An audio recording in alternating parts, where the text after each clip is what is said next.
Subscribe with iTunes, Audio Boom, Stitcher, or your favorite podcasting app. And if you enjoy what you hear, like us on Facebook. Also, consider throwing a little cash our way by visiting patreon.com/KoreaFM. And find more of our great content on our home on the web, KoreaFM.net. Earlier this month, a panel discussion titled The Glass Zoo, Women in Journalism was jointly organized by media startups The Korea Expose and Mediati, and moderated by Korea Expose managing editor Hae-ryung Kang and Mediati manager Mi-jin Lee. More or less, the full audio of that discussion is contained in this podcast episode, and I'm joined now by panel moderator and Korea Expose managing editor Hae-ryung Kang to discuss the event before we move into the audio itself. So, Hae-ryung, first off, thanks for joining me and congratulations on holding this event that was billed as an opportunity to discuss the challenges that women in journalism face today, specifically in the U.S. and South Korea. So, generally, how do you think the event went? Thank you. I think it was a big success. There were around 30 to 40 people who turned out. And the atmosphere was very warm, and the audience laughed very easily, asked a lot of questions, and the panelists were kind enough to share some of their honest stories about being women out in the field. It's interesting because since this event has happened, Donald Trump's daughter, Ivanka, was actually sort of at a similar type of event on just feminism, women's issues, if I remember correctly, in Berlin, and she actually was booed. So you're saying this kind of had a different atmosphere than that event that's now making the news.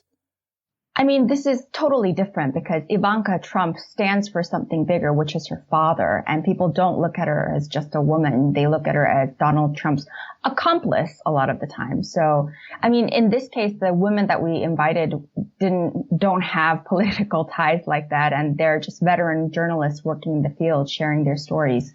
So it was totally different, yes. Excellent. Yeah, I wasn't trying to draw that connection. I just thought it was interesting since I had seen that reported lately that Ivanka Trump had a little hard go in my old home of Berlin back, it's been years since I lived in Germany. But getting back to your event, you talked about people who joined you on stage. So who were the people that joined you on the stage for the discussion, and how were they chosen specifically for this event?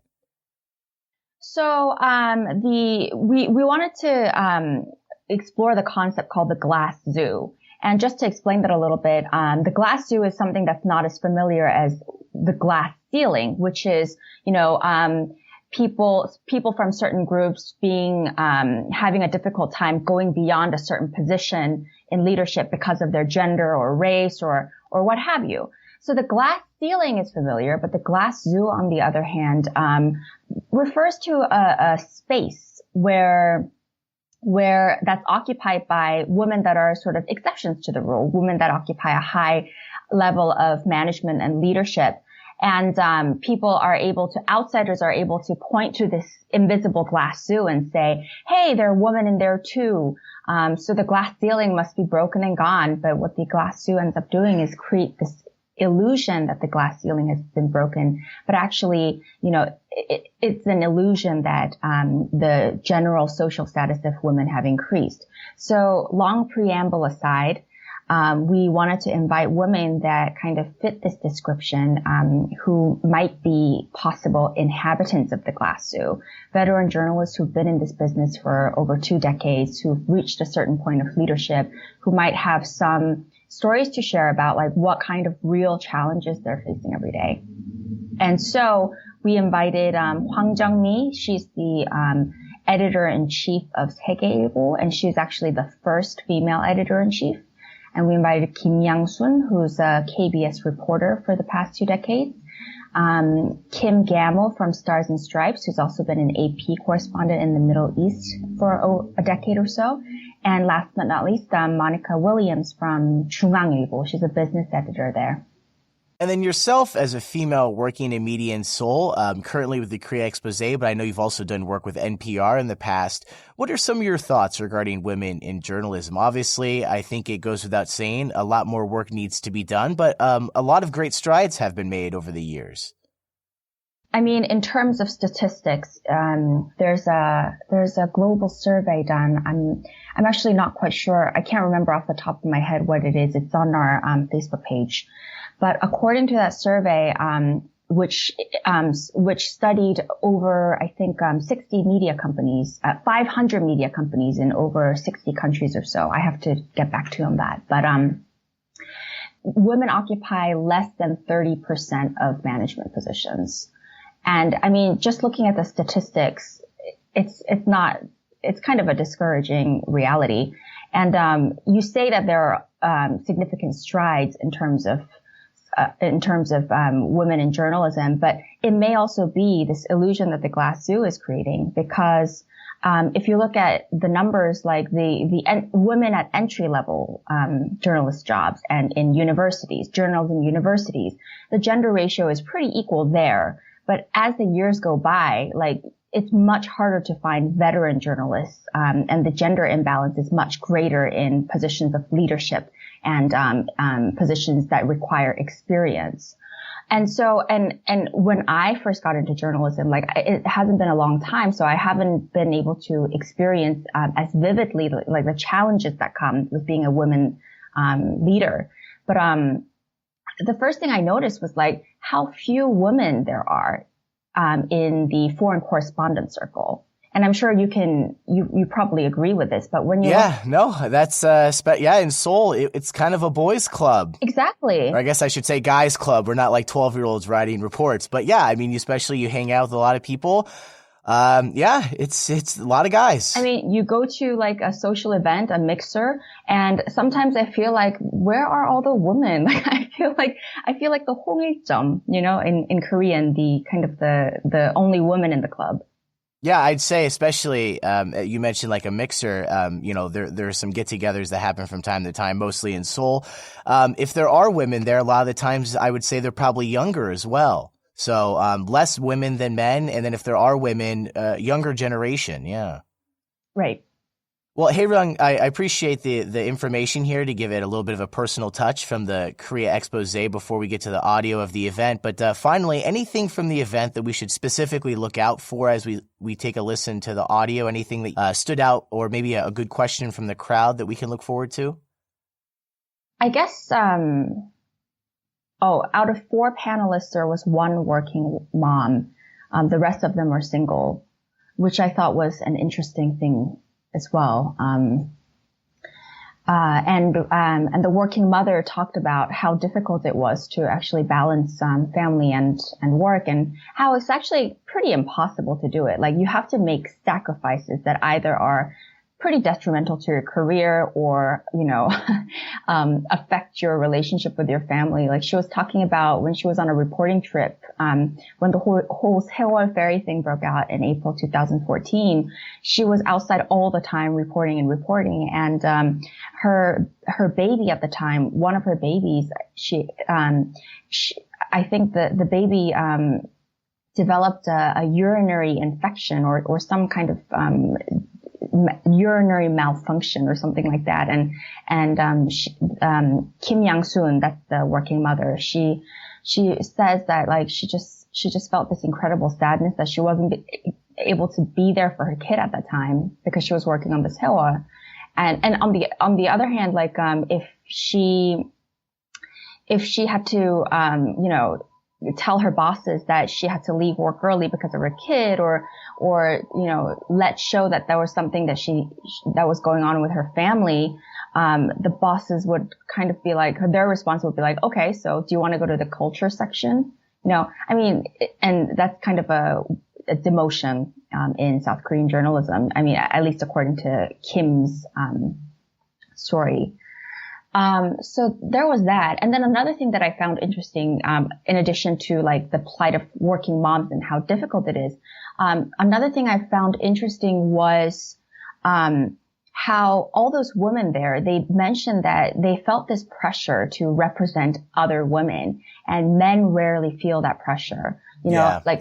If you're in a certain position, like Monica Williams, for example, when she was working in the U.S., and she worked for a variety of media outlets, the Wall Street Journal, the Boston Globe, and once she was offered a pretty prestigious position, and ultimately she turned it down because she felt like it wasn't for her. And she got a lot of emails saying, from women of color, from women in general, saying, how could you let us down? Like, how could you let us down? This is such a great position. This is such a great opportunity for women. you know? Yeah. And then men, I'll just go out on a limb here myself. I've never felt pressure that I have to prove anything to anyone else. You know, it's my life. Yeah. Whereas like, Hwang Jung-mi from Segeilbo, she said that she's very burdened by the idea that whatever she does is not looked at just the workings of Hwang Jung-mi, the individual, but as female journalists as a whole. Yeah. So she feels like if she screws up, then it'll be very hard for another woman to get the same sort of opportunity. And this is something that I'm also beginning to struggle with, this sort of disparity being between Haeryeon, the individual, and me representing something larger as a social category. Yeah. And it's why I wanted to highlight this event on Korea FM, even though I unfortunately couldn't attend the event myself. And so I appreciate you and the people over at Mediati giving me this audio to have it on air. So we're going to listen now to audio from that event, The Glass Zoo, Women in Journalism. And I've been very grateful to have Hae-ryun Kang joining me. She's the managing editor for the Korea Expose. Hae-ryun, thank you for joining me just now. And of course, thanks for your involvement in putting together and then moderating this event. Okay, thank you very much. 장을 맡고 오늘 주말인데 이렇게 나와주셔서 감사하고요. 좋은 뜻깊은 행사가 됐으면 좋겠습니다. Korea, just a brief introduction on the organizers. This event has been jointly organized by Korea Expose and Mediati. Korea Expose is a media startup in Seoul that focuses on Korean news, delivering Korean news in a more nuanced way in English. And it's run by Korean and foreign journalists. Mediati is a media startup incubator and our investor at the moment. 간략하게 그 주최 측 소개를 하자면 코리아 엑스포제와 메디아티가 공동 주최한 행사인데요. 코리아 엑스포제는 이제 서울에 있는 영문 미디어 스타트업입니다. 주요 한국 뉴스만을 다루는 국내 외신 기자들이 운영하는 매체고요. 메디아티는 이제 한국 내 그 미디어 스타트업들을 투자하고 육성하는 회사입니다. I'd like to, before we jump into the questions that we've prepared in advance, I would like to introduce the panelists a little bit. I'll just go in order. Kim is a correspondent currently at Stars and Stripes, which is a U.S. newspaper focusing on U.S. military. And before that, she spent nearly a decade in the Middle East for the AP, covering Libya, Afghanistan, Iraq, Egypt, and other countries. And her career actually began how many years ago? Actually, I guess a little over 2 decades. Yes. And I started in an English language newspaper in Moscow. And she speaks Russian. 한국어로는 번역을 안 해도 되죠? 네, 지금까지 계속 하고 있어요. 아니요, 괜찮아. 더 매끄러울 것 같아요. Can I just go ahead in English then? I think. Okay, I'll do that. The next panelist is Monica Williams. She's currently a business editor at Chungang Daily, the English edition. And before that, she was an editor at the Wall Street Journal, Boston Globe, U.S. News and World Report, and other media outlets in the U.S. for about 25 years. And there was a stint in the middle where she quit her job for a while to travel the world. So if you have any questions about that, you can ask her. Sitting next to her is the lovely Kim Yang-soon, who is a data journalist reporter at KBS. And she entered KBS in 2002, and she covered a diversity of a wide range of beats, including society. Society would be more like, how would you describe that in English? Various social issues, diplomacy, politics, business, and law. And she entered the data journalism team in KBS, which is data journalism still fairly new in South Korea and in the media world in general, in January of last year. And last but not least, reporter Hwang Jung-mi, she's the editor-in-chief of Segeilbo and also the first editor-in-chief of Segeilbo. By the way, oh, I'm sorry, I left out the adjective. She's the first female editor-in-chief at Segeilbo in 2013, I believe. By the way, the history of female editors-in-chief in South Korea is fairly new. The very first female editor-in-chief was just about 13 years ago, or 2003, I think, at Hangare. Let me introduce the translators. Tae-Young-Koo is a publisher at Korea Expose, and he'll be in charge of translating Korean to English.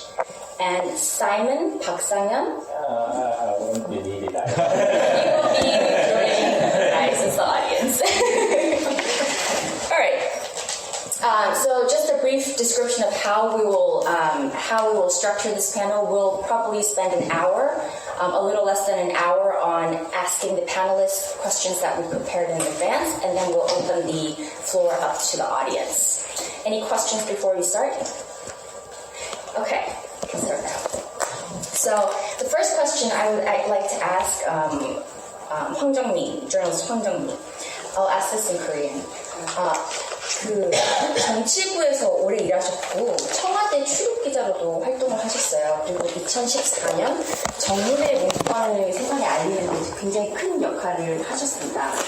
이제 남성 위주의 문화가 강한 환경에서 취재원과 정보원과의 관계를 다지는데 어떻게 다졌는지 그게 궁금합니다.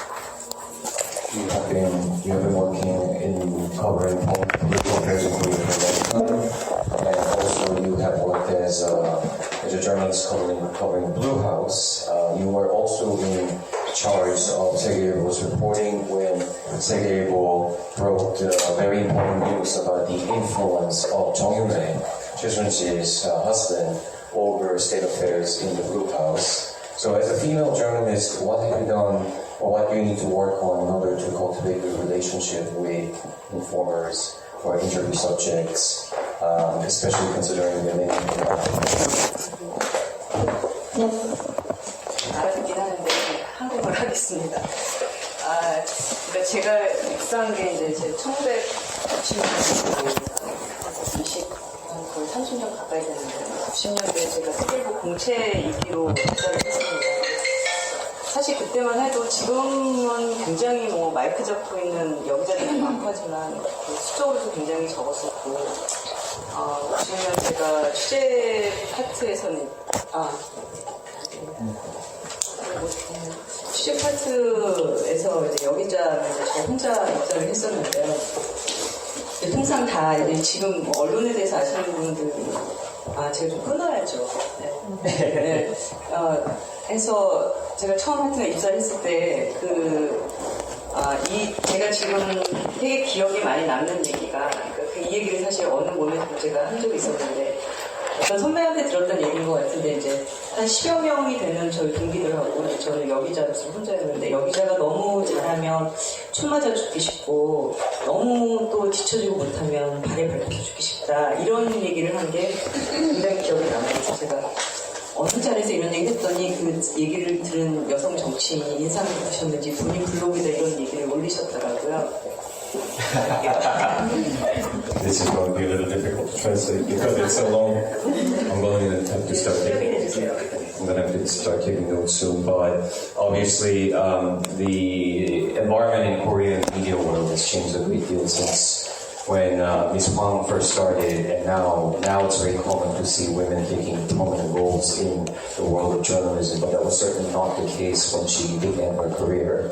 So to give you an example, when she was having a conversation with some of her seniors in the field, they told her that as a female journalist, if you try to do too well, then you're easily going to become, I guess, a human shield, meaning you're going to become a target of criticism. But at the same time, you're not going to do enough work to really make your position, or rather to assert your or abilities or skills, then you're just going to be stepped all over on. So there was a female politician apparently who was privy to this conversation. She thought this was a very interesting remark to listen to, and she wrote about it on her blog actually.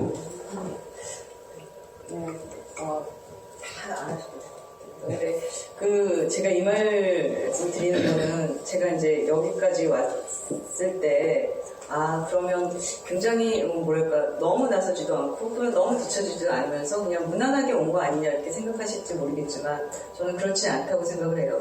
왜냐하면 아까도 질문하셨을 때였지만 저희 신문사 조직, 언론 조직도 그렇고 또는 제가 주로 이제 사회부하고 정치부를 주로 출입을 했었는데 그 조직 자체가 굉장히 남성 위주의 조직이거든요. 그러니까는 그게 뭐냐면 같은 지역 출신, 같은 고등학교 동창 또는 대학 이런 어떤 그 네트워킹이 굉장히 남성 위주로 돼 있고 기본적으로 일단 여성 자체가 소수기 때문에 그런 이 네트워킹 굉장히 잘 돼 있는 조직에서 여성이 지쳐지지 않고 계속 그들보다 조금 더 앞서 나가면서 가려면 굉장히 두세 배 저는 뭐랄까 더 노력을 해서 애썼던 결과라고 저는 좀 자청을 하고 싶고요. So obviously one of the hard things that she's had to deal with is very simple fact of life here in South Korea. When you go to work in any place, but especially in journalism, you're going to see a lot of men and they are bonding over the fact that they come from the same region of South Korea, or they went to the same school, and this is an old boys network that is really difficult for women to break into. And considering that she has been covering social issues and also politics, which are both male-dominated fields, she's essentially had to work 2-3 times what a normal person would have to do just to survive, considering how far she has gotten in her career. 아까 이제 신뢰관계를 어떻게 그 남성 위주의 이제 그런 조직에서 우리가 어떻게 보면 이제 생존하면서 신뢰관계를 쌓아왔냐라고 물어보셨는데 이제 저는 그거는 솔직히 남녀 공이 다 마찬가지라고 생각을 하는데요. 그러니까 그 아까 이제 제가 뭐 두세 배 애썼던 결과라는 거는 어떤 근면적 성실성이 저는 기본이었다고 생각을 해요. 그러니까 제가 처음에 뭐 정치부에 왔을 때도 이제 우리 이제 말진이라는 표현을 쓰는데 이제 막내 기자 현장을 주로 이제 굉장히 열심히 돌아다녔고 굉장히 열심히 돌아다니다 보면 취재원들과 자주 접촉을 하게 되고 또 취재원들하고 관계를 맺으면서 뭐 그런 성실한 게 이제 그런 어떤 현장에서 취재 활동하는 것 플러스 굉장히 저는 약속을 잘 지켰다고 생각을 해요. 그러니까 우리가 이제 뭐 통상 오프 더 레코드를 얘기하는 부분에 대해서도 그렇고 또는 그 이제 정치부 같은 경우는 4년마다 이게 바뀌지 않습니까? 이제 국회의원들이 떨어지기도 하고 붙기도 하고 그것이 그러니까는 남성들과 남자 기자들 같은 경우는 일단 떨어진 의원들하고는 연락을 잘 안 하더라고요. 근데 저 같은 경우는 그러니까 이게 기본적으로 그 인간관계라는 게 어떤 사람이 권력이 있고 없고과 상관없이 꾸준하게 관계를 맺어가는 게 굉장히 중요하다는 생각이 들거든요. 그러니까 지금도 저는 계속 연락하고 만나서 이런 현안에 대해서 저도 같이 고민을 나누는 분들은 뭐 권력과는 굉장히 멀어졌기도 했었고 또 지금은 또 어느 권력 자리에 계신 분도 있고 그러니까 그런 기본적인 성실성과 어떤 약속을 이 사람은 지키는 기자구나라는 거에 대한 신뢰관계를 주는 거 그거는 아마 남녀 공이 마찬가지로 기자라면 그런 신뢰관계를 갖기 위한 기본인 것 같아요. So obviously hard work is important no matter what you do, and this applies to both men and women.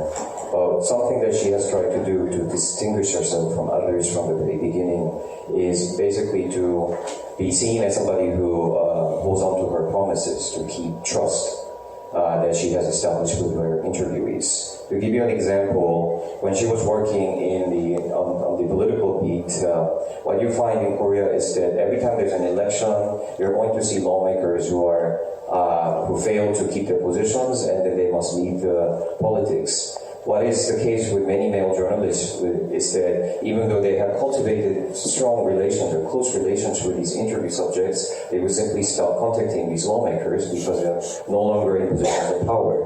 What Ms. Hwang has done, on the other hand, is to keep in touch and try to keep them in the loop and also to reach out to them for advice and opinions, and also she will exchange her own feelings regarding the matter, which certainly gives the impression to these people that she's not someone who is just using them because of their connection in that given moment, but she's somebody who can be trusted and somebody who can be relied on throughout her career.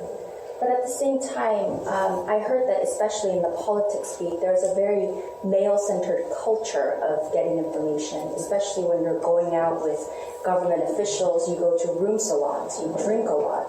Isn't that difficult for women to break into? 그거는 그러니까는 제가 처음에 정치부 1996년도에 갔을 때만 해도 말씀하신 대로 룸사롱 문화가 너무 당연한 거였고 사우나 문화도 너무 당연한. 그러니까 내가 사우나는 갈 수 없지만 룸사롱은 엄청나게 많이 다녔어요. 근데 그게 저는 그게 이건 좀 개인적으로 다닌 거는 우리 아버님께서 술을 잘 드셔가지고 저도 그 술 마시고 이런 거에 대한 게 별로 사실 이게 굉장히 또 술을 못 마시는 사람이 룸사롱 같이 가가지고 맨정신에 계속 그런 사람들과 어울리는 거는 굉장히 어려운 일이거든요. 근데 다행히 저는 뭐 그런 적은 아니어서 근데 룸사롱을 그렇다고 해서 어떤 정보를 얻기 위해서 그 사람은 계속 룸사롱을 가야 되는 건 아니에요. 그러니까 때때로 그런 자리가 있을 때, 저 기자는, 이런 데까지 와가지고 또 이렇게 이렇게 스킨십을 갖는 거에 대한 그런 게 없구나, 거부감이 없구나, 라는 인상을 주는 거는 저는 나쁘진 않다고 생각하는데, 모든 정보가 그런 자리에서 오가는 거는 아니고, 그리고, 그러니까 그 90년대 중반 이후에는 굉장히, 아주, 그런 룸사롱과 같은 그 비밀스러운 장소보다는 공개적인 회의에서 결정되고 그리고 거기에서 일단 논의돼서 하는 것들이 굉장히 중요한 비중이 점점 더 갔기 때문에 오히려 여기자들이 점점 많은 정치 분야에서 활동하는 것도 저는 그런 흐름하고도 좀 영향이 있는 것 같아요. 그러니까 그런 비밀스러운 어떤 비밀 그룹 내에서 정보가 오가고 거기에서 어떤 뉴스를 만들어내고 했던 문화 자체가 90년대 이후에 굉장히 많이 깨진 게 우리 여기자들한테도 긍정적인 영향을 미쳤던 것 같습니다. So of course she too had no choice in deciding whether she goes to room salons or not, and she has been to many room salons. So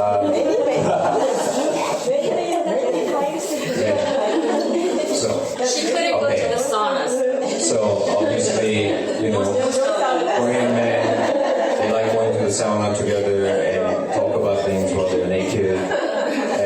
But this is something she obviously cannot participate in, but she could at least go to the room salons. Many women have trouble, of course, going to places like this. For her, one advantage was that her father was a heavy drinker, and maybe it's that influence that has enabled her to hold her drink in places such as this.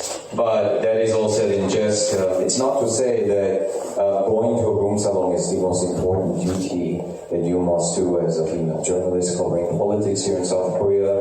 What has been to her advantage in the 90s is the fact that this culture was starting to be dismantled. So more and more important information was being disseminated in more public places like meetings and assemblies. So it actually has a very strong correlation with the fact that starting in the 90s, you begin to see more female journalists becoming active in covering politics too, precisely because the source of information became more available to women like her.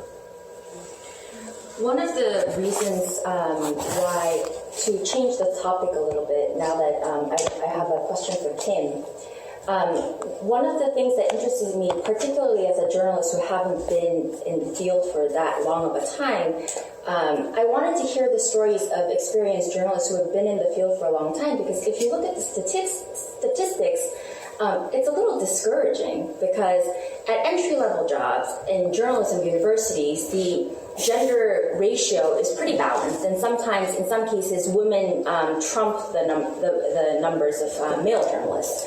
But as the years go by, the numbers decline dramatically, and this usually applies universally unless you're somewhere from the Eastern European countries like Bulgaria and Russia, where journalism is a low-status job, so there are a lot of female journalists in it. So I wanted to ask Kim, you've been in this business for quite a long time, and you've been a war correspondent in the Middle East for nearly a decade. Were there any particular challenges, any advantages or disadvantages to being a female reporter in an environment and culture where gender was so extremely fixed? And you worked on a story about Iraqi widows. Did it help being a woman, for example? So definitely. And it's interesting when you talk about the statistics. Oh, sorry. It's interesting when you talk about the statistics because I think that, I don't think there's been any study done, but I think that you find that there are actually a large number of women, particularly young women, covering the Middle East and areas like conflict zones. Different reasons for that. It's a good way to prove yourself. So it's kind of interesting. But there are a lot of disadvantages, and that's usually the question I get, so I appreciate the nuance here. And I'm always a little bit uncomfortable discussing this because by nature of the conversation, I have to generalize a lot. So I have to make clear that, how women are treated in the Middle East differs even in very conservative countries from country to country. And, war zones are great equalizers. When you're under fire or being, hit by a roadside bomb, it doesn't matter if you're a woman or a man. Also, the way I was treated should not in any way be construed as the way women are treated in those countries. Because as a Western woman, I am, I was often treated differently. For example, and this will give you a good example of how it's an advantage and a disadvantage. I remember going to the Iraqi mayor's, I was invited to his iftar, which is the feast during Ramadan where they break the fast. And I was given a seat of honor with all of the other male visitors. But it was an all-male iftar. But I got to sit there. And the women cooked the meal, and they served us. So I got to participate in the conversation, and I got to meet the gentlemen, and they accepted me. Meanwhile, later, I got to slip into the kitchen, and I got to talk to the women, whereas my male colleagues could not do that. So as a woman, there was definitely access issues that I took advantage of because I got to, women were not afraid to talk to me, and I could actually approach them even on the street.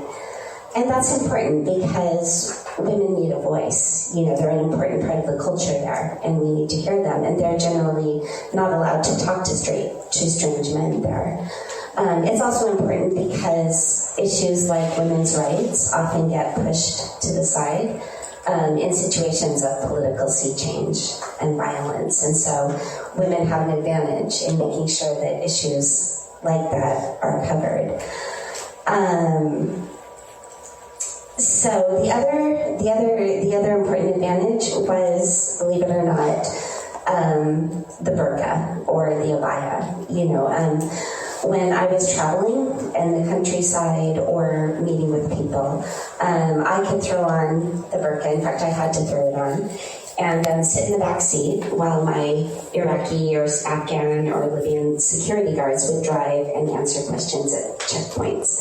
So often the burqa was more protection to me than the flak jacket. I was not perceived as threatening as my male counterparts. And then because you were wearing a burqa. Because I was wearing a burqa, or, I didn't always wear a burqa, by the way. That's also, it depended on the situation. But also because I was a woman, they don't think of women as that threatening. That advantage wears over time because my reputation will precede me after a while. But in the beginning, it's a good advantage. So then I can talk about the disadvantages, but do you need to translate? Oh, right. Good. Okay. Disadvantages were many. The main one, I think, was, in fact, the main one I know are fears of sexual assault in these areas. And that can range anywhere from being grabbed on the street, being verbally harassed, which in many situations wasn't such a problem for me since I didn't understand the language. But you can always tell. Of course, it morphed into a bigger problem with the Egyptian Revolution. You probably all remember, or you may not, the situation of Lara Logan, the CBS reporter, who was actually... Oh, sorry. Can you give a little context? Sure. So she was actually reporting in Tahrir Square surrounded with her bodyguards, who were American bodyguards. And the crowd of men actually separated the security guards from her and sexually assaulted her in the square. It was pretty awful. That was the highest profile case, but many other situations, many other women were attacked after that were not as high profile. So all of a sudden, this had not been the situation in Egypt. So all of a sudden, I was actually a senior manager there. All of a sudden, we had to, when we were determining assignments and stories, we had to think about situations like women facing problems in crowd reporting. And this prompted a big discussion between female reporters and editors, which I'm happy to talk about if anybody's interested later. That's a bit of another subject. But the other disadvantage could be that the local men would refuse to talk to me. Either they'd refuse to be interviewed, or while we're in the interview, they would never look at me or make eye contact. They would look at my fixer or my translator or any other man who was in the room, but they wouldn't look at me. So that was a bit of a problem. Dress wasn't such a disadvantage, but I did not have to wear a burqa or even a headscarf in most of my daily life. Again, this depends on where I was and what I was doing. But I did over time find myself dressing much more conservative. I would always wear long sleeve shirts and tunics, even in the summer. Even when I went home to New York, I had a really hard time with sleeveless shirts for a long time. So I think that, that's all I have to say on that. If you have the panelists, if you have any comments or want to say something, go ahead we don't have to stick strictly to the order of the questions, so. Any comments? Thanks so much for that, Kim. And we'll definitely go back to the issues that you raised just now, especially in the Q&A from the audience. I have a question for Monica, who's a business editor at 중앙일보. And I want to address a topic that's not really addressed so much in South Korea, because South Korea is generally a racially homogenous country. So gender equality is a big issue in journalism and in other places, but racial diversity is not so much of an important issue, and we don't really talk about that so much. But this is a very different situation from the U.S., where gender diversity is layered with issues of racial diversity. So when we talk about women in journalism, it's not just about women in journalism, it's about white women in journalism, and including women of color. And you've worked in the U.S. for a long time, and you're also working in South Korea. As someone who's experienced both countries, how have your experiences as an African-American female journalist differed? Can you share some stories? Sure. First of all, I'd like to thank you and Mediati for having me. You raise a good point, and I thank you for having me, because a lot of conversation centered on gender equality in the United States or any other countries don't include women who look like me. A lot of times when African Americans or Latino women are included in a conversation, the conversation centers on why are we excluded, or why is no one considering what our thoughts on. And I think a lot of that is because of the history and where we are in the United States. We still have, my home country, we still have a long way to go. And so women, a couple of generations ago, there could only be one woman in a position of influence. So that woman was basically focused on herself and not other women and diverse women, bringing those women to the table. So this is actually women of color being included is sort of, we're still working on that. What do you mean by the woman in position of power could just focus on herself and not really pay, I think when you're talking about issues of gender equality and women not being at the table, I don't know, I've been in business 25 years, but 40 years ago, if there were none, they're not going to look at a black woman. She may not even have been in the newsroom at that time.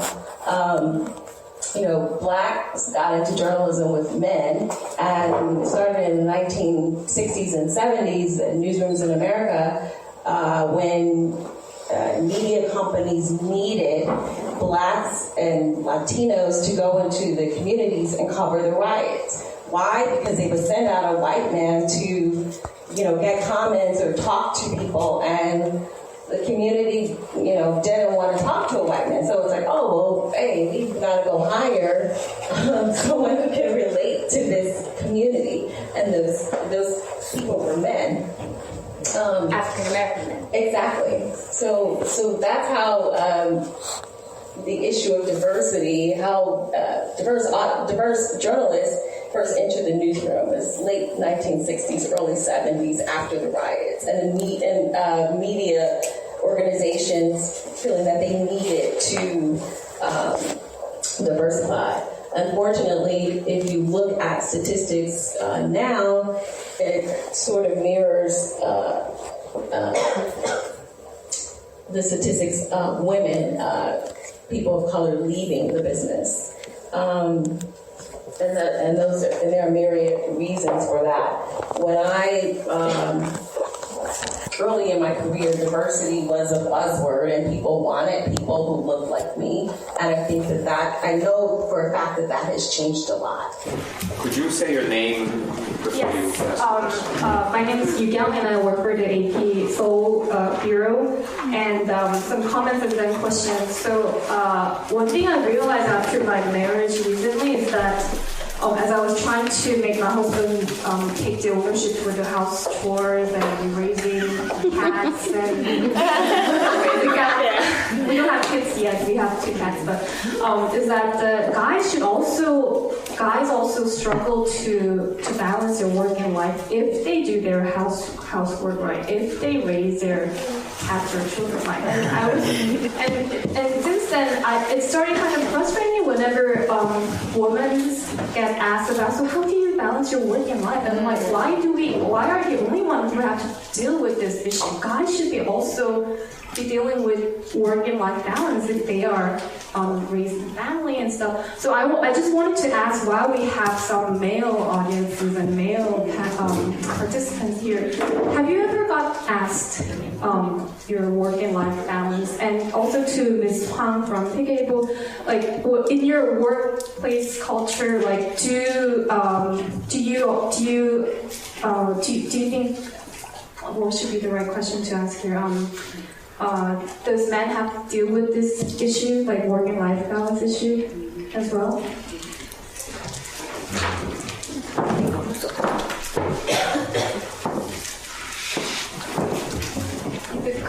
저도 그 말이 맞는 것 같아요. 그러니까 이게 꼭 여자만 그런 고민을 해야 되는 건 아니잖아요. 근데 아직까지 우리나라에서는 이렇게 뭐랄까 성역할 분담이라는 게 있다 보니까 그러니까 가장 큰 그 밸런싱에서 가장 부딪히는 부분이 우리 여기자들 후배들이 많이 고민하는 게 결국 양육의 문제거든요. 그러니까는 아이를 케어하고 그다음에 그 아이의 교육을 담당하고, 그러니까 이게 그냥 뭐 무슨 애가 없는 상태에서 뭐 설거지를 누가 할 것이냐, 청소를 누가 할 것이냐 이런 건 사실 별 문제가 안 되는 것 같아요. 근데 문제는 아이의 육아의 문제를 어떻게 할 것인지. 근데 얘기하신 대로 우리 남자 후배가 그런 걸 저한테 고민하거나 내지는 내가 우리 아이를 위해서 뭘 해야 되는데 좀 챌린징하지 않은 부서를 가고 싶다라고 얘기하는 경우는 사실 거의 없어요. 근데 유일하게 한 기자가 최근에 저한테 이제는 내가 우리 와이프의 커리어를 위해서 애를 내가 테이크 케어하고 해야 되니까는 좀 지금 사회부에 있는데 뭐 국제부나 이렇게 좀 그러니까 출퇴근이 명료한 부서에 가고 싶다. 근데 그 기자의 와이프가 한겨레신문 여기자예요.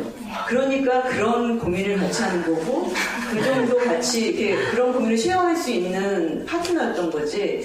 일반적으로 보면 그런 게 아직까지는 기자들, 여성들의 고민의 영역인 것 같아요.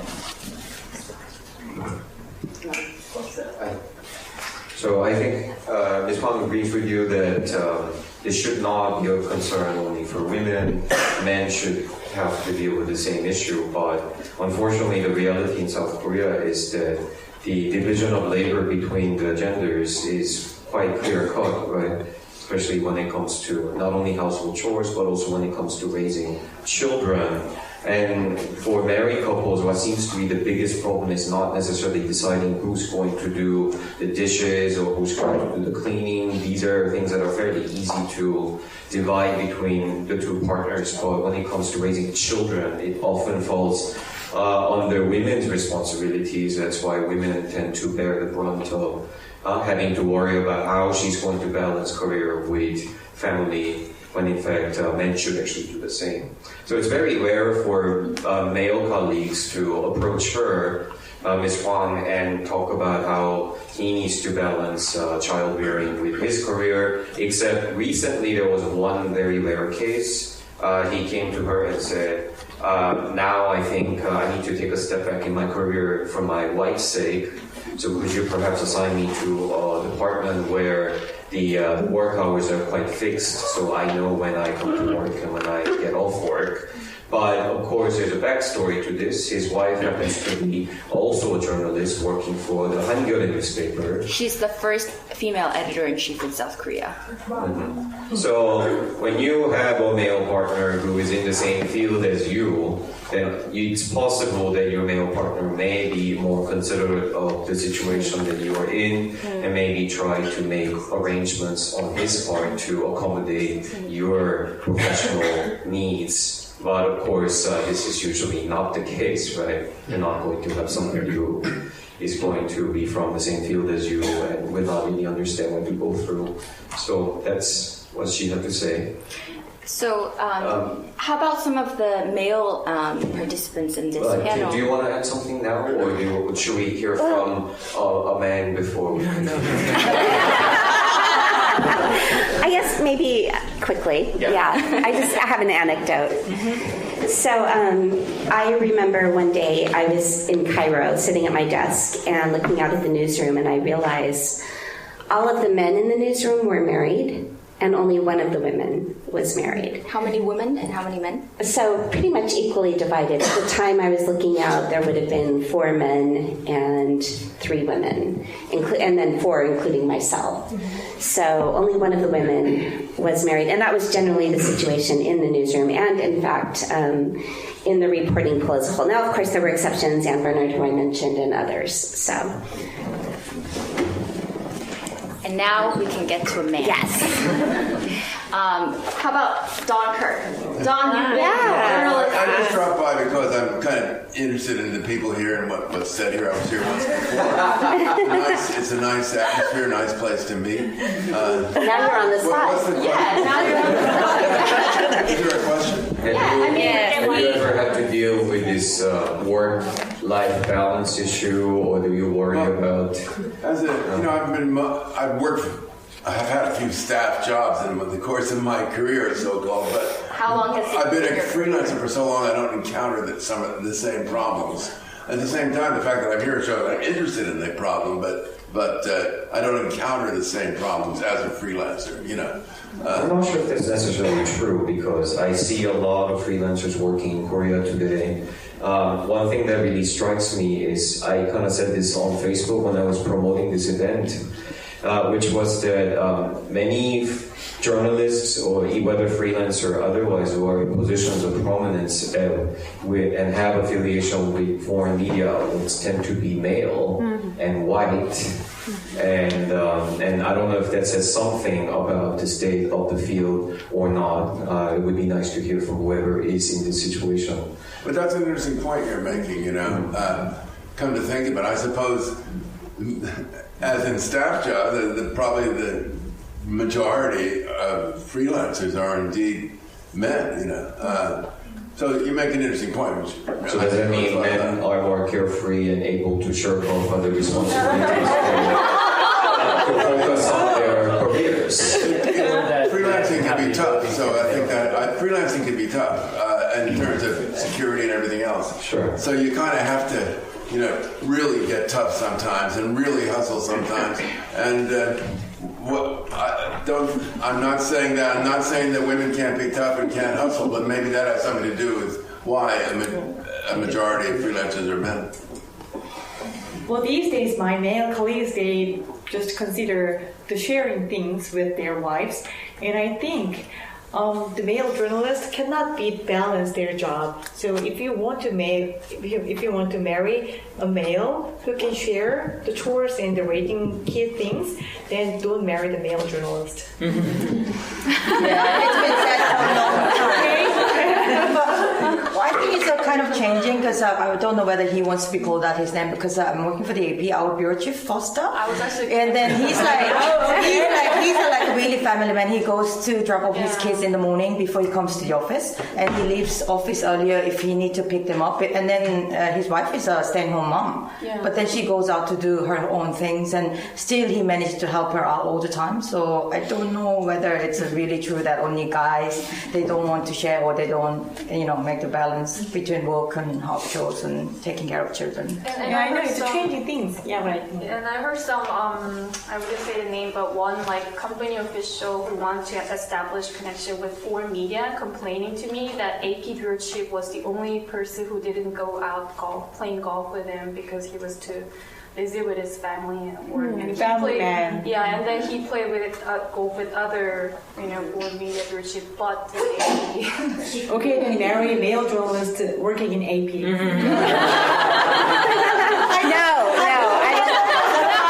I can tell you without a doubt that Foster, I don't know him well, but is exceptional. He's a nice guy, period.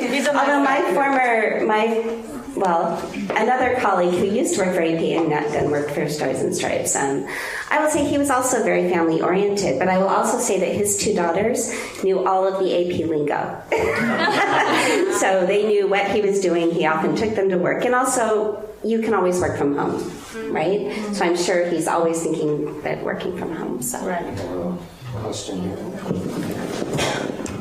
My name is Gavin, and it sounds like from this discussion that one of the other problems, and it's probably not just applies to the journalism industry, is that there's just no concern among companies for domestic life, and there's not as high importance placed on the home as there is to profit and making money.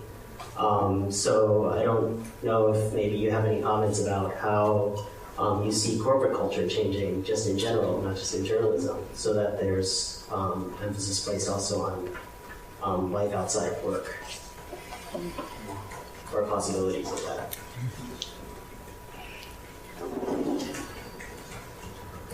If I may change the focus a little bit, I want to ask actually our panelists about the question of beauty and the importance of appearance in the media, especially being female journalists. We have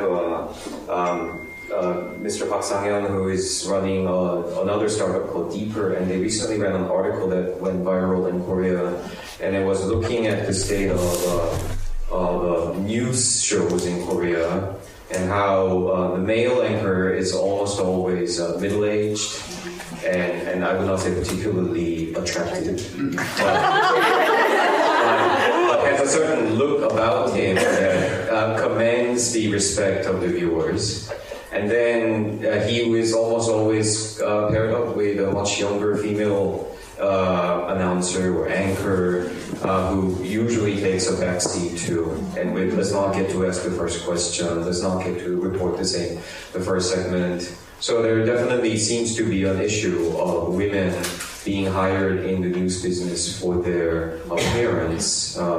Do you have any anecdotes or experiences that you may be able to share on this? If I may interrupt, I'd like to address Gavin's question first and then go to your question about beauty. So Gavin's question was about how do you see corporate culture changing to be more considerate about life outside of work?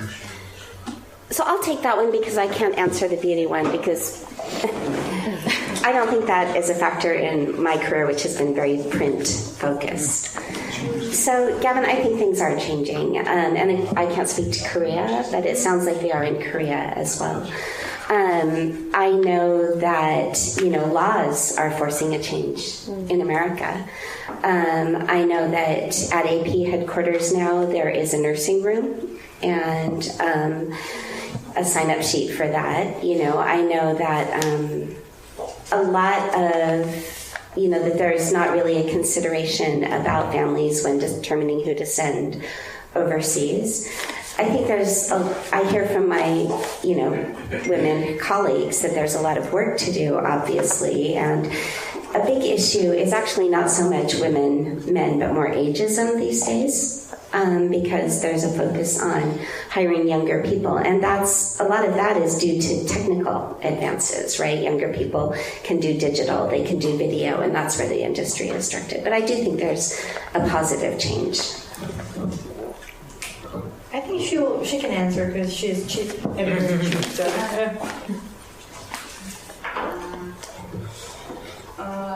근데 그러니까 저희가 입사할 때만 해도 뭐 육아휴직을 간다든가 이런 거는 솔직히 상상을 못했었던 것 같아요. 그러니까 우리 동료들이 육아휴직 제도가 있었음에도 불구하고 그거를 육아휴직을 간다 하더라도 뭐 회사 일이 많으면 당연히 뭐 한 달 정도 갔다가 들어온다든가 지금은 그러면서 보면은 굉장히 어떤 제도적인 거에 대한 좀 사람들이 생각하고 있는 것도 훨씬 더 이거는 내가 찾아서 이걸 해야 될 나의 권리다라고 생각하는 사람들이 훨씬 더 많아졌고 또 회사에서도 그런 거에 대한 어느 정도는 다 배려를 하는 그러니까 그 정도까지는 좀 제도적으로 우리가 갖춰야 될 부분까지는 좀 올라오는 것 같거든요. 근데 아까 두 번째 질문한 거는 아무래도 방송과 관련된 거니까 우리 김영선 So obviously things are changing. When Ms. Huang was beginning her career at Segeilpo, the idea of maternity leave was unimaginable. Right? So even if the system may allow for it, if there's work to be done at the company, you are supposed to come back perhaps after a month of giving birth. What has really changed is not just in terms of the system, but also it's changes in the way people are thinking about the problem. So many people begin to think that it is within their right to demand these treatments, to be treated equally and to be to receive consideration. So on the level of the company too, there has been a corresponding change, perhaps not to the level that is necessary, but nonetheless there's change. And do you mind repeating your beauty question? Oh, and with regard to beauty, so recently Deeper, our media partner, recently ran an article that was very popular in Korea, comparing the issue of the two-anchor system. When you watch many news segments on television in Korea, you will see a male anchor and a female anchor. Male anchor is often older, and then you have a female anchor who is much younger and looks as though, please correct me if I'm wrong, but looks as though she has been chosen for her appearance. And many times it's the male anchor who's taking the lead in the story, who's reporting the first segment, who gets to make the first comment, and the women anchors is essentially in the role of assisting. So in a way, there still is this problem of lookism or the idea that women somehow should be there for ornamental function. And I just wanted to ask our panelists whether they have seen or heard or experienced anything that kind of tells us something about women and their appearance and how this may play a role in the journalism industry. 뭐 일단 두 가지로 말씀드릴 수 있을 것 같아요. 첫 번째는 그 메인 뉴스에서 앵커의 그 시스템볼을 보면은 사실 미국에서도 뭐 나이 든 여성 앵커는 바버 워터스라든가 아니면 뭐 주디 우드러프라든가 우리가 아는 이름 몇 명 없잖아요. 왜냐면 미국도 대부분 젊은 여자들이 앵커를 많이 하거든요. 그만큼 나이 든 여자가 텔레비에 나오면 되게 추한가 봐요. 그런데 이거를 좀 약간 더 간격을 넓혀보면 예전에 한 20년도 더 전에 박성범 KBS 뉴스를 예를 들면은 박성범과 신은경의 콤비네이션은 25살에서 30살 정도 에이지 갭이 있었거든요. 근데 지금 같은 경우에는 아빠와 딸이 진행하는 뉴스는 없어요. 그때는 아빠와 딸이 뉴스를 진행했다고 하면은 지금은 최소한 40대 중반과 30대 손석희하고 손석희가 60세고 손석희 파트너가 27이에요. 아빠가 딸이 손석희 앵커가 워낙에 동안이잖아요. 손석희 씨가 굉장히 동안이기 때문에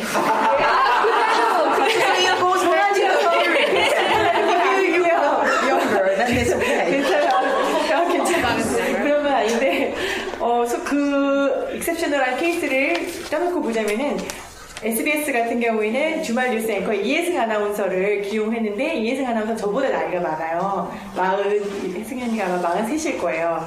근데 그거를 주말 메인 앵커로 기용했을 정도로 방송사에서 나이 남성과 젊은 아나운서라는 앵커의 공식이 조금씩 브레이크다운 해가고 있다고 저는 보고 있고, 근데 아직도 이게 확고한 이유는 그 앵커 오디션 시스템에서 대부분의 방송사들이 앵커를 오디션을 해서 뽑거든요. 그 오디션을 해서 결정을 하는 주체가 메일이라는 거예요. 남성이. 편집국장이 남성이죠. 사장이 남성이죠. 그다음에 보도본부장이 남성이죠. 그러니까 그 사람들이 보기에는 예쁘다라고 생각하는 그런 조합을 결정할 수밖에 없는 거예요. 어차피 그다음에 두 번째는 아나운서는 기자들이 써준 앵커 멘트만을 보고 앵무새처럼 읽잖아요. 거기에 대해서 내가 나의 오피니언을 넣는다든가 아니면은 이 뉴스를 내가 해석을 해가지고 이런 방향으로 프레이밍을 한다거나 이런 게 전혀 용납되지가 않는 환경이기 때문에 어차피 네가 네 말을 못할 거면은 아니면 혹여나 반대편을 보면은 좀 색깔 있고 자기 의견이 분명한 여기다를 놨다가 사고라도 치면 어떡하지? 라는 그런 의견이 있기 때문에 특히 김현수 문제 같은. 네, 죄송합니다. 제가 그래서 9시 앵커를 못하나 봐요. 우선 여기까지 할까요? 네, 일단은 So, with regard to the anchor system on television news broadcasting, this is not, of course, a unique situation in South Korea. If you already look at the US as well, oftentimes you're going to see women who look a certain way, of a certain age, doing the news on television. There are a few exceptions like Barbara Walters, but truly she is an exception in many senses of the word. So, I mean, Ms. Kim was joking that maybe people think that if an older woman shows on TV, maybe she just looks ugly or something, or that's how people think. In fact, you could make the argument the situation was worse before. When you were watching, let's say, KBS News 20 years ago, there was an anchor combi, a man and a woman, and their age difference was about 20 to 30 years.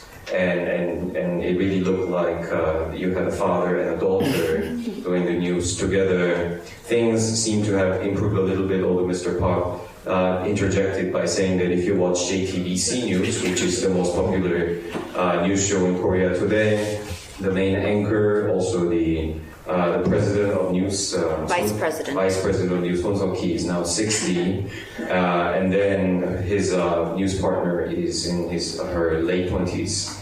So that is a sizable difference as well, but Mr. Son certainly looks young, so perhaps we can allow for this. However, in many cases, you will see that the age difference might have decreased somewhat, and to give you an example of a positive development over on SBS, there is a weekend news anchor, Lee Hae-seung, who is now about 43. So that is a very small, perhaps, but an important sign of change. What really brings about this problem? Well, the issue is very simple. The people who decide on who gets to be on news are men, right? So when you have an audition with all these announcers, you have the president of the company, you have the director of news, and perhaps they're biased toward beautiful young women, and they want these women to be on their TV shows. And at the same time, the other issue is there is a certain fear that if you are to have perhaps a smart, journalist type coming on TV and doing this news, there's a potential that she might start editorializing, maybe inject some comments that she shouldn't have, and it might lead to a situation where the company is forced to apologize. So that is the system that needs to be questioned before we can see any improvement. Why? I'm sorry. Why would they think that the young woman, would editorialize? Why they pick the young woman? No, why they think that she would edit? No, that's just interesting. 왜 If you have a smart woman. 방송에 나와서 그런 걸 안 애들이 하는가? Because she's so smart, or? No, I don't think so. That's because of the smartness. Maybe because of the political. Okay. Yeah. Right. But then you guys need to understand the system here, because the anchor, we call it anchor, but then the younger female, they're called announcers. They're merely presenters. Oh. They're not really reporters or journalists. So they're basically presenting. So then, in a way, they can control the editorial stuff, because for them to just read out what's written for them. I see. I didn't realize that. Thank you. I'm sorry. Has there ever been a female anchor? Yeah. At the end. 네, 김주아, 예. And I want to add up about not the anchor system, just the appearance in covering the news. 그러니까 여성 여기자들이 아마 홍 선배도 그런 여기자로서 첫 번째 여기자 이런 것 때문에 여기자로서의 어드밴티지를 많이 얻으셨을 텐데, 사실 지금 저희나 아니면 그 밑에 세대 같은 경우에는 여기자 숫자가 너무 많아요. 그렇기 때문에 그런 생각들을 많이 해요. 얼굴이 예쁘거나 그러면은 좀 더 취재를 잘할 수 있지 않을까. 얼굴을 무게로 해가지고. 왜냐면 얼마 전에 그 우병우가 그 검찰 출석하면서 한 여기자를 째려봐가지고서는 그게 굉장히 뉴스가 됐었잖아요. 그 째려본 여기자가 KBS 저희 후배였는데, 거기에서 DC 인사이드 갤러리 이런 데서 우병우가 째려본 여기자의 얼굴을 막 찾아본 거예요. 너무 예쁜 거야. 그래가지고 우병우가 째려본 이유는 예뻐서 라는 조크가 돌았을 정도로 짤들이 많이 돌아다녔는데, 저도 한 16년 정도 취재 현장에서 정말 하드하다는 취재 현장을 다녀본 결과 어피어런스와 취재는 정말 별개다라는 걸 깨달았어요. 처음에는 그 출입처에서 특히 남성들이 많은 집단, 정치인이라든지 아니면 검찰이라든지 이런 데서는 예쁜 여기자가 오면 처음에는 되게 혹해요. 혹해가지고 술 먹자, 밥 먹자, 이제 김 기자 오늘은 뭐 하냐, 남자친구는 있냐, 이런 사적인 질문들까지 막 소개팅도 막 시켜주고 이러는데, 그게 취재의 성과와 전혀 연결되지 않는다는 거를 깨닫습니다. 이 사람이 나한테 잘해주는 이유는 그냥 얘가 동물원에 있는 팬시한 앵무새나 그런 것처럼 미어캣이나 막 이렇게 있는 미어캣처럼 보여서이지, 얘를 내가 기자로서 신뢰하고 얘가 뭔가 얘기되는 리포트를 할 수 있을 거다라고 생각해서가 아니거든요. 그래서 결국에는 정말 반반하고 예쁘고 이런 여기자가 특종을 물어보는 일은 절대 없더라고요. 그렇지 않았나요, 선배? 지금 무슨 말씀 하시겠습니까? 죄송한데, 그런데도 불구하고 회사에서는 외모를 가지고 그래도 채용하는. 그렇죠. 그럼에도 불구하고 이제 그런 뉴스 앵커 자리에 오르는 사람들은 정말 일을 잘하는 여기자가 아니라 그냥 예쁘고 써준 대로 잘 읽는 여기자라는 게. 근데 그렇게 얘기해요. 지금 우리 아나운서들도 너무 뒷선들 때문에. 그렇죠. 아나운서가 아니라. So, there are a lot more female journalists now than there used to be when Ms. Hwang began her career. So maybe in the past it was much easier to gain an advantage from being a woman on the reporting beat, but certainly now doesn't seem to be the case anymore. That said, there are some who might believe that a beautiful female journalist might have an advantage. To give you a funny example, I don't know how many of you are familiar with Woo Byung-woo. He was the presidential secretary for civil affairs under Park Geun-hye, and the prosecutors have failed to arrest him, but he's still being prosecuted for crimes in connection to the Choi Soon-sil scandal. There was a very popular photograph that was circulating around Korea of Woo Byung-ho going to the prosecutor's office for an interview, and he was surrounded by all these journalists, and he was staring at this one woman journalist. I don't know, like he hated her with all his passion. But later, some curious internet users did research and they realized that she's actually a very beautiful woman. So the picture of her started circulating online, and some people were joking that Woo Byung-ho was staring at her not because she had asked a rude question, but because she was just so beautiful and he could not take his eyes off. And so beauty certainly does get a lot of attention in Korea. But what Ms. Kim can tell you based on her experience as a journalist for 16 years is that there really is no connection between your ability to report a story and how you look. Because let's say you're a beautiful woman and then you start covering a certain beat and you go to visit the police or prosecutors or politicians, and at least in the beginning they are very interested in you. They will offer to take you out for drinks and offer to buy you meals, but in reality it does not lead to any kind of exclusive or achievement of any discernible kind, because ultimately what happens is these figures in positions of power, they're not particularly interested in establishing close, trusted relationship with you as a journalist. So in fact, Ms. Kim believes that it's perhaps a waste of talent to have to assign these people to such work. But anyway. And she referred to the beautiful women maybe as the treatment they get as like, parrots or meerkats in a zoo. And the sources say, oh, you're so pretty, but they don't really give them the information that they need. So we have time for just one last question, unfortunately. Yeah, just fight. Okay, I'm sorry about that. But we'll have some time to talk with the panelists and socialize afterwards. So I'll turn the question over to you. But before that, I'd just like to make a very brief fact correction.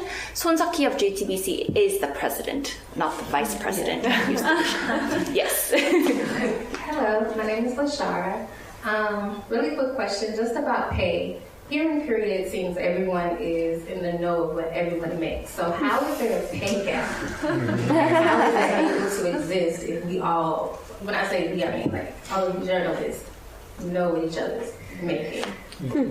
So how is it acceptable? Yeah. And how is it acceptable? 솔직히 그러니까 저도 제가 이제 물론 저는 신문방송학과를 졸업했지만 언론사를 지망하는 게 페이갭이 없기 때문에 언론사를 많이 지망을 하거든요. 그러니까 아까 처음에 군 가산점 얘기 나왔는데 저희가 90년대 입사할 때 모든 회사가 다 군 가산점을 줬어요. 그러니까 군대 졸업하는 사람은 기본적으로 호봉이 여자보다 하나가 더 높았거든요. 근데 언론사는 그렇지 않은 조직이 좀 많았고 저희도 없었어요. 군 가산점 전혀 없이, 그리고 여기자와 남기자 간의 페이갭은 전혀 없어요. 그러니까 물론 일하는 직종, 그러니까 국제부 같은 경우는 내분수당이 있고 취재 파트 있는 기자들은 취재수당이 있는데 취재수당이 내분수당보다 많기 때문에 그건 수당에 따른 갭이 있는 거지 남녀의 차이는 없어요. 그래서 언론사, 그러니까 저희 신문사 같은 경우 제가 알기로는 언론사는 아마 그런 게 다른 직종에 비해서는 없는 걸로 알고 있습니다. So Ms. Hwang majored in journalism at university, but that is not the only reason she decided to become a journalist. Back then, there was a pay gap at many Korean companies, and it had to do with the system of awarding men who completed military service bonus points when they applied for jobs. So when they get in, they would already enjoy a one level higher in the pay scale than women. But at media companies or newspapers, there were many companies that did not abide by the system, so men and women would start from the same place. Monica, you mentioned before that there is a gender gap, even in Korea. Can you elaborate on that? I got that impression, and that it's similar to the way it is in the United States, where there's a scale. You know, you make from this position pays from X to X, and it's upon you to negotiate toward the higher end. And as I was saying, I talked to a former male colleague who had the position before, and you know, I was sort of asked when I took the job, like, well, how much do you expect to make? So it was clear that there was a little bit of room. I don't know how much room there is, but there's some wiggle room there for salaries here. Do you have another comment? No, I think she has a question. Let's take her question. We can take her. We can take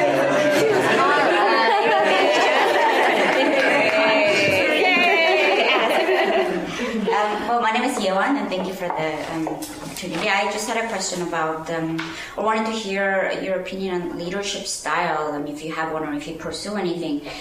Just to give a quick context, I was before reporter, and now I'm an editor in the magazine. And when I was a reporter, I just had to worry about my own work. If I did my homework, if I work hard, that was enough, and I thought I would be evaluated by my work and skills. But now, as I'm a little bit of team leader position, now I have to think about how I can be an effective leader. And if you ever think about women, like gender plays a role in playing as a leader.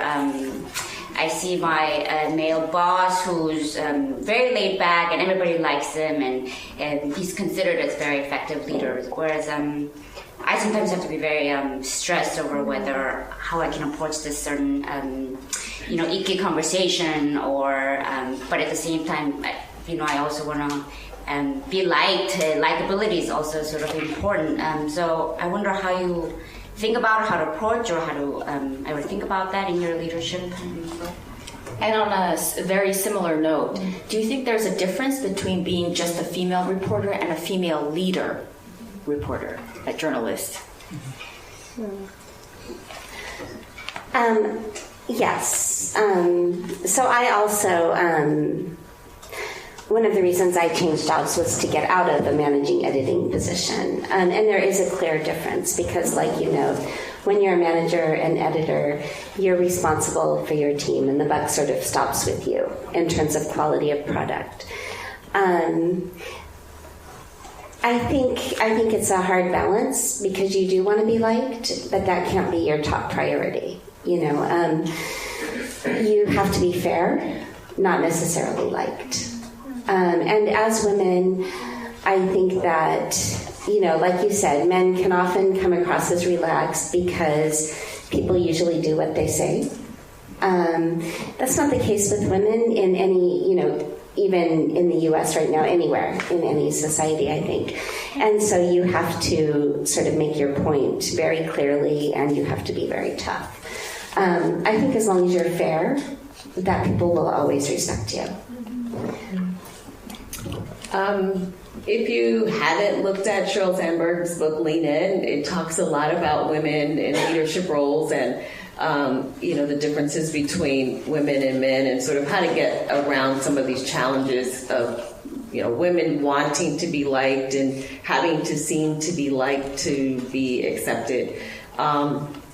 My first management role, I supervised a woman and immediately sensed that there was something wasn't quite right. She wasn't delivering, she wasn't doing her job, and had to, have a very difficult conversation about, hey, what's wrong, what's going on here? And she said to me, I'm just used to working for a man.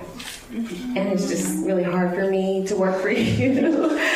And so I wound up having to write what we call in the U.S. write her up, which is write a note saying that she's not cooperating, which went in her personnel file, and she cried, and I sort of waited, and then and we didn't have any problems after that.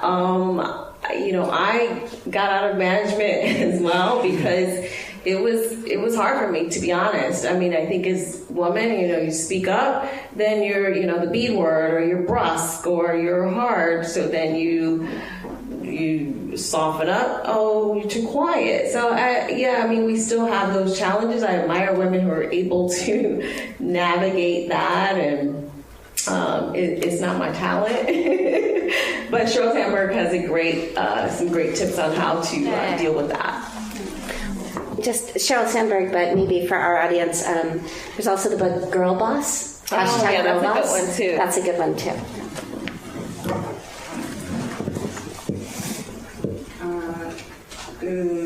특히 이제 저도 그 고민을 많이 하는데, 그러니까 부장들이 저보다 다 군대를 갔다 오기 때문에 부장들이 제가 국장이지만 다 나이가 많은 다 남자들이고 여자 부장이 지금 저희 회사에 없으니까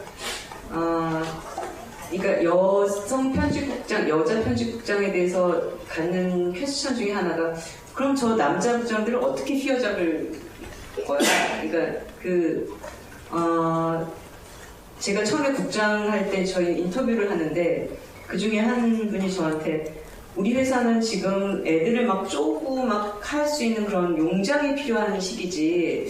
이제 제가 부장을 오래 했으니까 너같이 이렇게 덕장이 필요한 시기는 아닌 것 같다라고를 얘기하신 분도 있었어요. 근데 저는 뭐라고 얘기했냐면 이제 그건 이제 그분의 이제 그 시각이고 포인트 오브 뷰고 저는 많은 데스크들을 제가 거치고 국장들을 거치면서 굉장히 네거티브하게 쪼고 막 깨고 이런 부장들도 거쳐봤고 그렇지 않은 부장들도 거치면서 제가 나름대로 나한테 맞는 리더십이라기보다는 어쨌든 자기 동기부여를 굉장히 잘해주는 데스크가 저한테 굉장히 좋았거든요. 그러니까 너가 이런 부분은 좀 부족한데 이런 부분은 정말 잘하는 것 같으니까 그런 쪽으로 한번 해봐라고 했을 때 내가 그 부장의 기대에 맞추기 위해서 나도 굉장히 노력을 했고 난 좋은 리더는 부장이 됐든 국장이 됐든 어느 자리에 있든 그 조직원들한테 그 동기부여를 굉장히 잘해주는 사람이 좋은 리더라고 생각을 하거든요. 그냥 무조건 깨고 막 진짜 막 험악한 분위기 만들고 뭐 날라가고 이게 그 사람 앞에서는 굉장히 그 사람을 좀 권위를 인정하는 듯해 보이지만 절대 그렇지 않더라고요. 저도 스스로 그런 국장들이나 그런 국장을 보면서 이게 굉장히 조직을 더 네거티브하게 만들고 화합을 하지 못하게 만드는구나라는 생각을 했기 때문에 제가 국장이 됐을 때도 우리 부장들하고 얘기한 것도 일단 나이가 어려서 뭐 이런 것도 있지만 내가 막 어깨에 힘주고 막 목소리 높이고 그런다고 권위가 서진다고 절대 생각하지 않는다.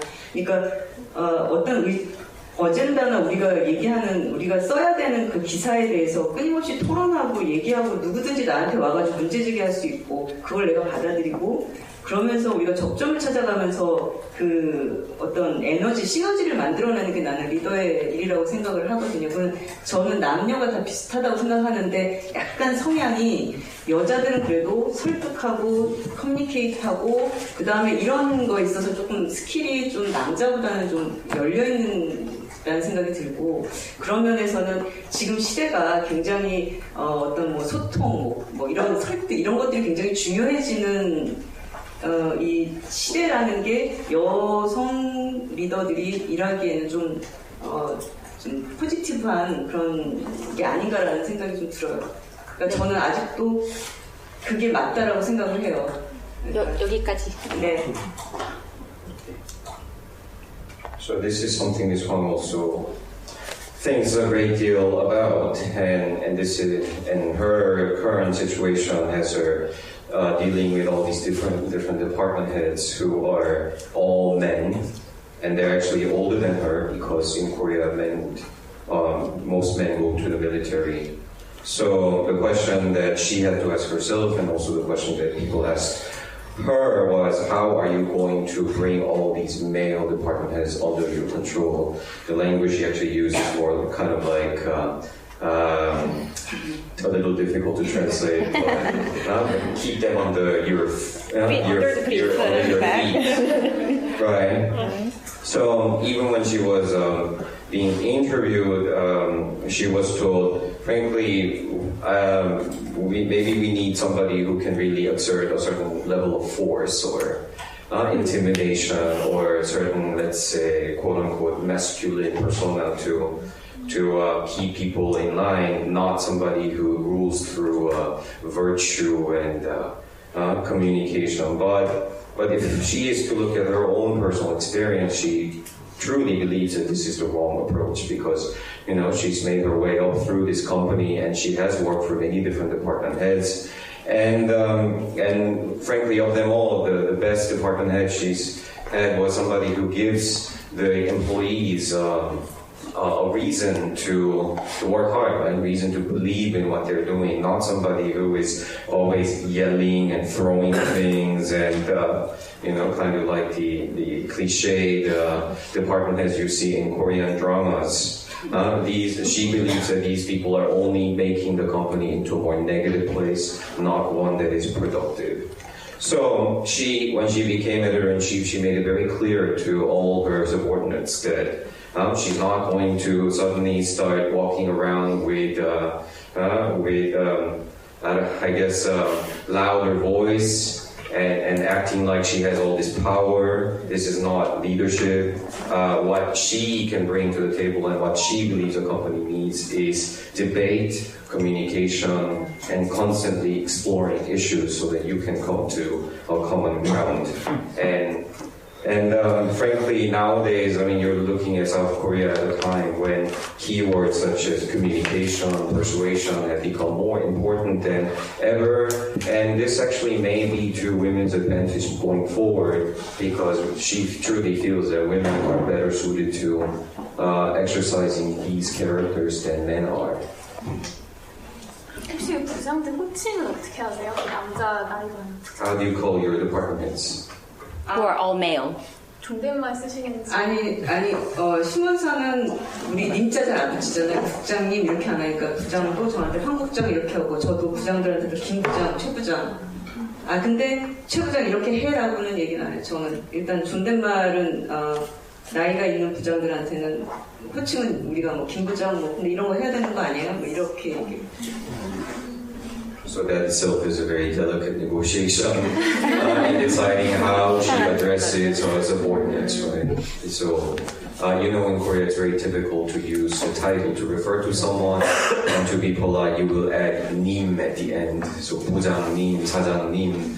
So she would not call them 님, she would just call them so-and-so 부장, but she would take into consideration their respective ages, and if there are people who are older than her, then she will use a polite form to make sure they don't feel under-respected.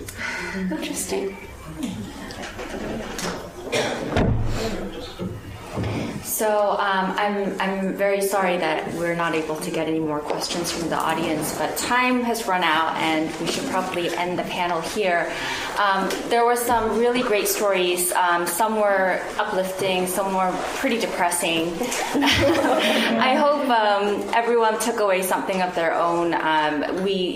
There's no solution to this, and we didn't attempt to, give you any sort of solutions to this big problem, whatever that is. I just hope that you guys were able to take away some questions that you can pose yourself when you go home. And before we wrap this all up, I'd like to thank Mijin-nim, who is my partner in crime from Mediatry. She was instrumental in organizing the panel with me. And I'd like to thank the panelists and the translators for coming. Thank you very much.